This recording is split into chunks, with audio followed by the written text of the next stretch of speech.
Je vous salue, Saint Joseph, Dans les pas de Saint Joseph, Père du grand mystère. apprendre à marcher avec Saint Joseph, découvrir et redécouvrir sa vie, ses vertus, imiter ses pas et expérimenter la puissance de son intercession, c'est tous les mercredis sur la web radio Christ règne toujours, Au cadeau de Dieu. avec la sœur Michel Yotiu, dans les pas de Saint Joseph. Saint Joseph, quel ministère. Bonsoir amis auditeurs de la radio Christ règne. Nous sommes de retour à notre émission dans les pas de Saint Joseph. Mais avant de commencer, permettez que nous puissions prier et rendre grâce à Dieu pour ce retour et ce mois qui commence.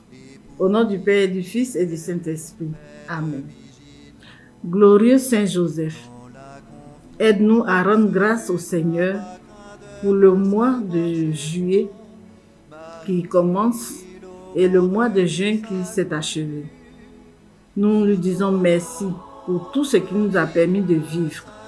La protection, la libération, la guérison, la paix, l'amour qu'il nous a donné. Il est passé par différents événements pour nous sortir de certaines situations. Merci pour tous les enseignements que tu nous as donnés au travers de ces événements malheureux ou heureux. Merci pour toutes ces sanctifications. Merci pour ceux que nous avons reconnus et ceux que nous n'avons pas pu reconnaître. Merci pour ta miséricorde et ton amour si grand, si fort, si vaste, si profond. Merci Seigneur, merci Saint Joseph de nous accompagner tous les jours de notre vie. Nous te confions encore notre mois de juillet et que ce mois soit encore plus bénéfique pour chacun de nous. Amen. Je vous salue, Saint Joseph, Dans les pas de Saint Joseph, Père du grand mystère. apprendre à marcher avec Saint Joseph, découvrir et redécouvrir sa vie, ses vertus, imiter ses pas et expérimenter la puissance de son intercession, c'est tous les mercredis sur la web radio Christ règne toujours, Au cadeau de Dieu. avec la sœur Michel Yotiu, dans les pas de Saint Joseph. Saint Joseph, quel ministère. Oui, amis auditeurs de la radio Christ règne.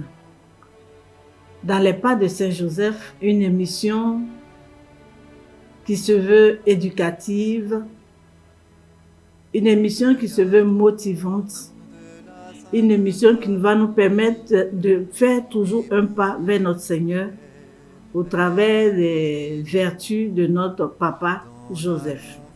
Aujourd'hui, nous allons parler de Saint Joseph en tant que descendant du roi David, Saint Joseph l'homme. Nous allons voir Saint Joseph avant sa vie commune avec Marie et avant la naissance de Jésus. Avant la vie de famille avec la Vierge Marie, la Bible nous dit que c'est un descendant du roi David. Donc, Saint Joseph était noble. En son temps, on disait des nobles qu'ils avaient le sang bleu. C'est pas que la couleur était bleue, mais c'était une image pour dire que c'était des gens à part, des nobles, comme on le dit. Donc, imaginez dans ce village avec Saint Joseph, très simple, très humble, qui travaillait le bois. On nous dit que c'est un charpentier, descendant du roi David. Dites-vous, essayez d'imaginer un peu ce village, la vie dans ce village. Il est fiancé à une jeune fille, une vierge appelée Marie. Joseph est, si je dois le situer, il est à la 13e génération après David, le roi David, puisque Jésus est de la 4e génération. Il est vraiment respecté, il est connu de tous parce qu'il travaillait bien. Et Saint Joseph, avant de connaître Marie, avant de se fiancer, il était déjà d'un certain âge. Parce que dans la Bible, quand on veut parler de quelqu'un, Si c'est un jeune, on dit un jeune homme, une jeune fille. Mais quand c'est un homme, un adulte, quelqu'un de mature, de responsable, on dit un homme ou une femme. Et c'est comme ça que on l'a désigné dans la Bible. On dit un homme de la maison de David. Un homme de la maison de David, c'est-à-dire qu'il n'est pas pauvre. Il n'est pas pauvre. Comme je l'ai dit tout à l'heure, il est de la lignée de la royauté. Il avait tout, mais il travaillait quand même. Il avait tout, mais il était humble. Il avait tout, il était effacé. Si on transpose cette famille dans la vie d'aujourd'hui, même pas un roi, même pas un prince, mais juste le fils d'un directeur d'eux.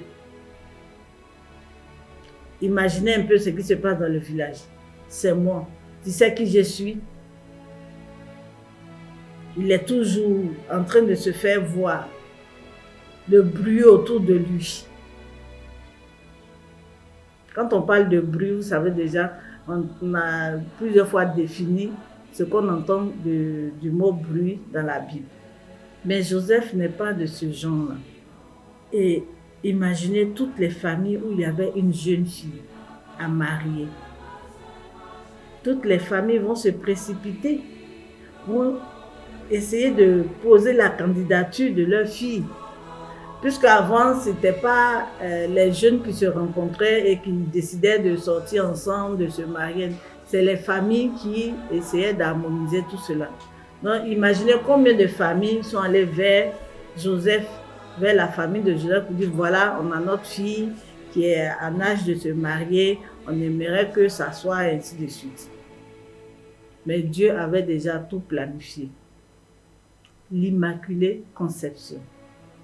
Dieu avait déjà prévu que ce soit Marie. Quelquefois, je réfléchis et je dis comme ça que Joseph devait être peut-être un veuf. Parce que c'est un homme d'un certain âge.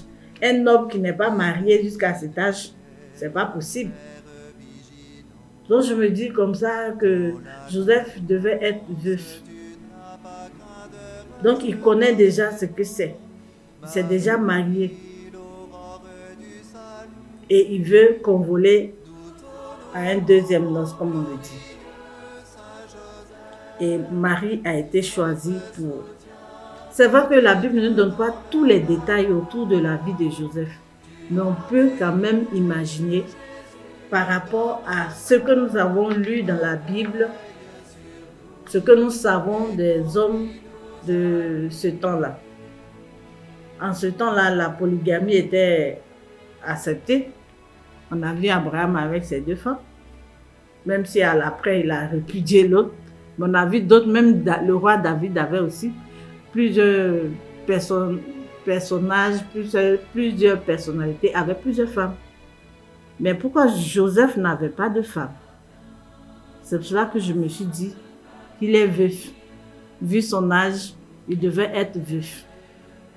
Donc, l'ange fut envoyé par Dieu dans la ville de Galilée, appelée Nazareth, auprès d'une vierge fiancée à un homme de la maison de David. On dit, auprès d'une vierge fiancée à un homme de la maison de David. Un homme de la maison de David. C'est-à-dire que ce n'était pas un enfant, ce n'était pas un jeune homme, c'était un homme, un adulte, quelqu'un de mature, de responsable. Et de la maison de David, nous dit tout de suite que c'est pas n'importe quelle famille. Donc il avait une maison, il avait tout.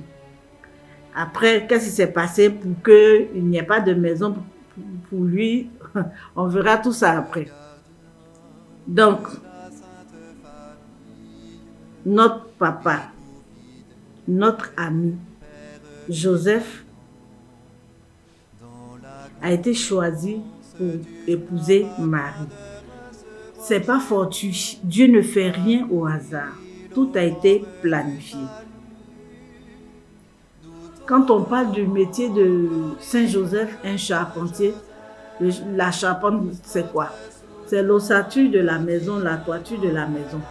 Et la toiture sert à quoi? À protéger chacun de nous. Donc, il avait déjà commencé à jouer son rôle de protecteur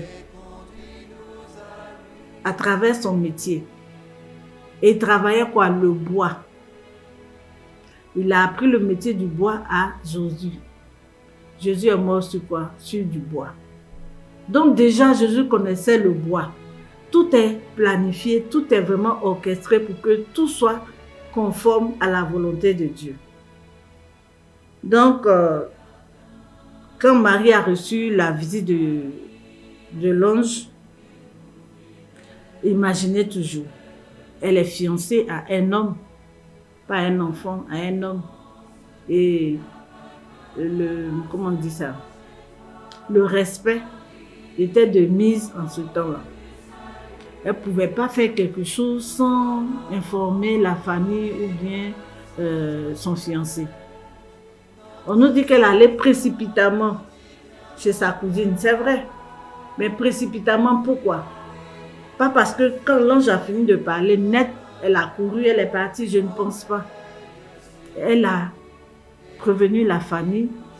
Elle a certainement dit à son fiancé, je vais voir ma cousine parce que voilà ce que j'ai reçu. Mais son état de mère, future mère, elle n'a pas eu le temps d'expliquer tout cela. Ça allait être trop long. Donc elle est partie. Elle n'est pas partie pour faire 2 jours. Elle a fait 3 mois.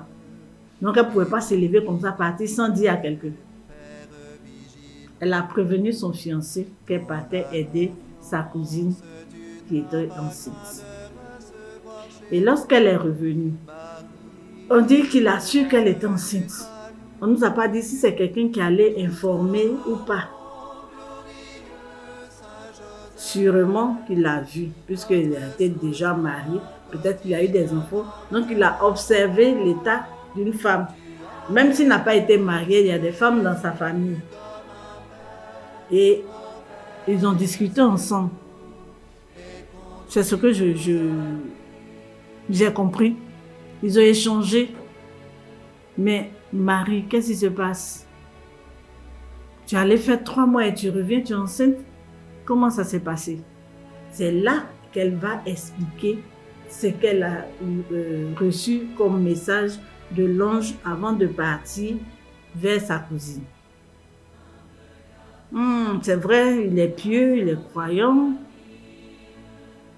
Mais vous savez que dans la Bible, on nous dit aussi que les Juifs, jusqu'aujourd'hui, pour eux, Jésus n'est pas encore arrivé. Hein? Donc, il est sceptique.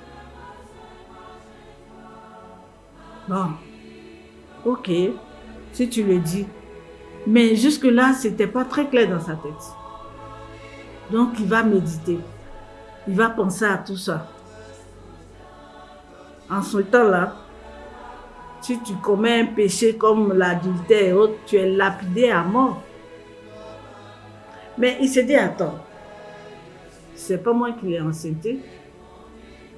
Je ne veux pas, puisque c'est mal vu. Lui, tu t'es pas encore marié, puis déjà tu es allé avec ta fiancée. Tu n'es pas un enfant. Non, je ne veux pas accepter ça. Ok, Seigneur, voici la situation. Si je dis tout haut à tout le monde, tout de suite, elle sera lapidée. Mais je ne peux pas aussi l'accepter, puisqu'elle est déjà enceinte d'un autre homme. Sûrement qu'elle aime ce dernier. Je ne veux pas empêcher leur amour. Donc là, je pense que la solution, c'est qu'on puisse se séparer à l'amiable. Entre elle et moi, bon, c'est fini. Et Marie aussi, de son côté, elle a crié à Dieu. Seigneur, voici ce que je traverse. Joseph ne comprend pas ce qui s'est passé. Comment faire comprendre à Joseph que ce que je porte n'est pas l'effet d'un homme. Dans tous les cas, que ta volonté s'accomplisse. Et tout de suite, Dieu dépêche l'ange Gabriel vers Joseph. Il n'est pas allé imposer ça comme ça. Sûrement qu'il a discuté, il a tout expliqué à Joseph. Et les questions, tout, il a fait comprendre à Joseph ce que Marie vivait. C'est en ce moment-là qu'il a accepté Marie. Et la Bible nous dit qu'il a pris son épouse, on n'a pas dit sa fiancée, il a pris son épouse chez lui. Maintenant, nous allons voir Joseph en couple avec Marie. Le oui de Joseph, après toutes les explications de l'ange Gabriel, Joseph a fini par accepter Marie comme épouse. Et ce oui, un mot très fort, un mot de 3 lettres.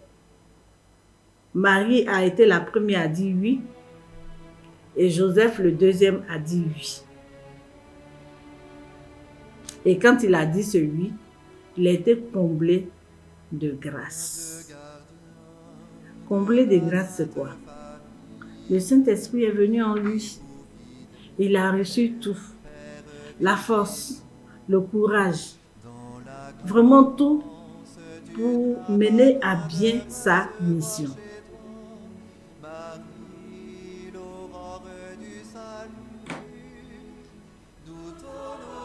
On dit Joseph, son époux, qui était un homme bien, encore on dit un homme bien, et qui ne voulait pas la diffamer, se proposa de rompre secrètement avec elle.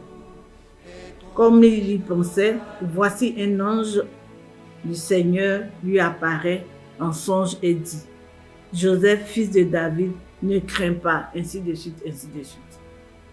Tout le temps que Joseph a vécu avec Marie, puisqu'il a compris, l'ange a tout expliqué, il dit, tiens, je ne vais pas souiller Marie, c'est la Sainte Vierge Marie, je ne vais pas la toucher, je ne vais pas la souiller. Et il est resté chaste avec Marie jusqu'à la fin. Même après la naissance, il ne l'a pas touchée. Et cette force-là vient d'où? C'est pas facile. Un homme bien portant, bien costaud, qui avait tout, se coucher à côté d'une jeune fille bien belle, vous comprenez un peu, et ne la touche pas. Cette force, c'est cette grâce qu'il a reçue. C'est cette grâce qu'il a. Il a été comblé de grâce. Donc ce qu'il était avant, il était homme juste, pieux, obéissant. Ça s'est multiplié encore en lui. Il a eu cette force-là de pouvoir mener à bien la mission que Dieu lui confiait, s'occuper de Marie et de Jésus. Donc il a fait cette mission avec beaucoup de sérénité, beaucoup de paix. Comme on le dit, c'est le modèle même dans tout le sens du mot. On n'a jamais dit qu'il a crié, on n'a jamais dit qu'il s'est fâché, on n'a jamais dit qu'il a... Non. Mais ça ne veut pas dire qu'il ne réagissait pas. Il réagissait quand il le fallait et comme il le fallait. Avec la grâce de Dieu. Parce que s'il était taciturne, est-ce que vous pensez que Marie allait vivre heureuse? Tu es dans une maison avec quelqu'un qui ne parle pas, mouton même parle, parce que de temps en temps le mouton belle. Tu es avec quelqu'un qui est là, on dit mou, comme on le dit dans notre village, tu es là mou, c'est pas possible. On ne peut pas causer, on ne peut pas échanger. Non, c'est pas ça. Il parlait bien et juste. Et il a reçu l'arche de la nouvelle alliance. Donc, il a protégé Marie et Jésus au sein de son ventre. Il a protégé Jésus et Marie jusqu'à la naissance. Le oui de Joseph continue jusqu'à la naissance de Jésus, même après la naissance de Jésus. Donc on va voir Joseph à la naissance et après la naissance. Il a assisté Marie pour l'accouchement.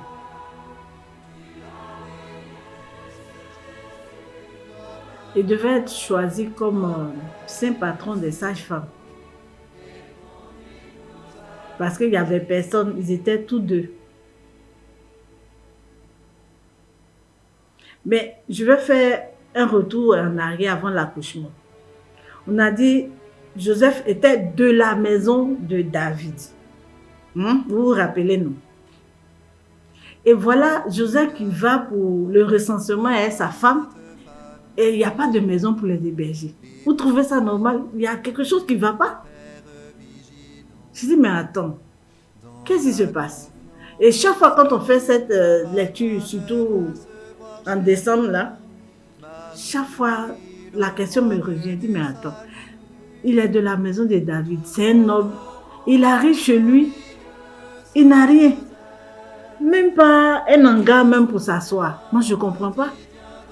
Quand je vois ici, je transpose cette vie-là de nos jours. Un noble qui arrive quelque part, on peut même déloger les enfants, on peut déloger même quelqu'un pour dire, bon, toi, va te coucher là. Mais il est arrivé chez lui et il n'y a pas un coin pour le recevoir. Pourquoi? Et ça me trotte encore dans la tête. Pourquoi est-ce que ils n'ont pas pu avoir de maison? Surtout que sa femme était enceinte et à terme.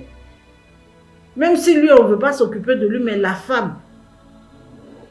Il n'y a pas eu une femme dans le village qui a eu pitié de Marie pour dire, ma fille, viens. C'est vrai que tout est planifié. Mais ça me trotte toujours dans la tête. Donc on revient à notre sujet du jour. Donc, Saint Joseph a assisté Marie à l'accouchement. Il a assuré son rôle de protecteur, d'éducateur, de père, de conseiller, d'instructeur, de formateur, jusqu'à ce que Jésus ait 12 ans. Dans mes recherches, j'ai vu que chez les Juifs, à partir de 12 ans, l'enfant n'était plus considéré enfant, mais adulte, semi-adulte. C'est-à-dire qu'on pouvait lui confier certaines tâches. Par exemple, la prière avant le repas. On peut lui permettre de lire la Sainte Bible. On peut lui permettre d'intervenir au temple. Donc, Jésus est resté avec ses parents jusqu'à l'âge de 12 ans. C'est là qu'on entend parler de lui, au temple. Il est assis au milieu des docteurs à écouter et à poser des questions. C'était son âge, de son âge. Et c'est ce qu'il devait faire. Donc Dieu a respecté vraiment la coutume juive jusqu'à la fin.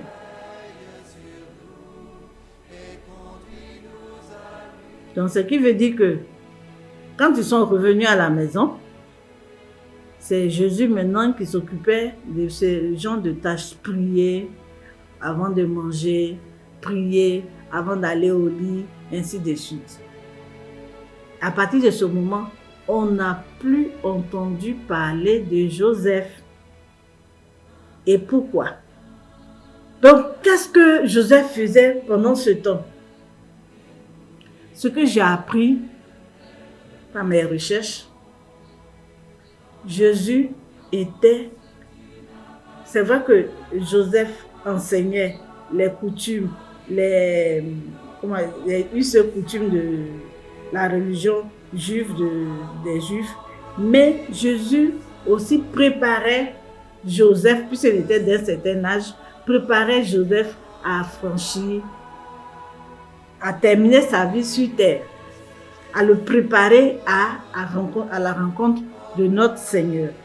Dans la Bible, on nous dit simplement après le temple, là, quand ils ont retrouvé Jésus, on dit, à leur retour, Jésus obéissait à ses parents et grandissait en âge et en intelligence. C'est en ce moment-là que Jésus aussi préparait Joseph à entrer dans l'amour céleste. Donc, Jésus a permis, a aidé son père Joseph à être aussi père dans les cieux. Il a été père sur la terre et il est père. C'est ainsi que tout s'est passé jusqu'à ce que Jésus réapparaisse à l'âge, comment on appelle ça, de Cana, où il a fait son premier miracle. Voilà un peu la vie de notre papa, la vie de notre saint patron, la vie de notre ami Saint Joseph. Amis auditeurs de la radio Christ règne.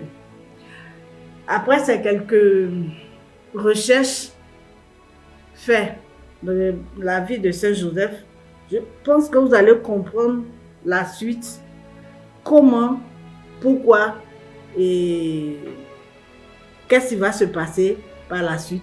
Quand on va parler des vertus de Saint Joseph, les différents pas que nous devons prendre, parce que pour suivre quelqu'un, il faut connaître la personne. Pour suivre quelqu'un, il faut accepter la personne. Pour suivre quelqu'un, c'est un peu ça. On se lève pas comme ça, du moment où je suis Saint Joseph, non, moi je suis, comment on appelle, Saint Paul. Non, si tu ne le connais pas, comment tu vas le suivre? Comment est-ce que tu vas marcher dans ses pas?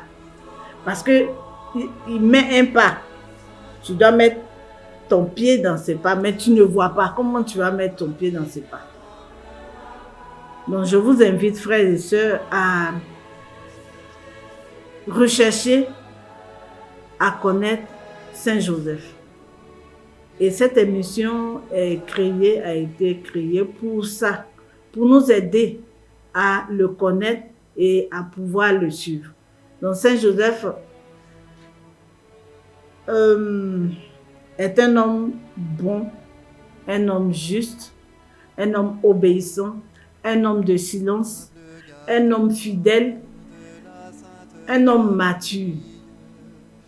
Et j'invite femmes comme hommes à marcher dans les pas de Saint Joseph. Merci pour votre écoute. Merci pour tout ce que vous faites. Et surtout, merci d'accepter Joseph chez vous. Merci d'accepter Joseph dans votre cœur. Et merci de marcher dans les pas de Saint Joseph.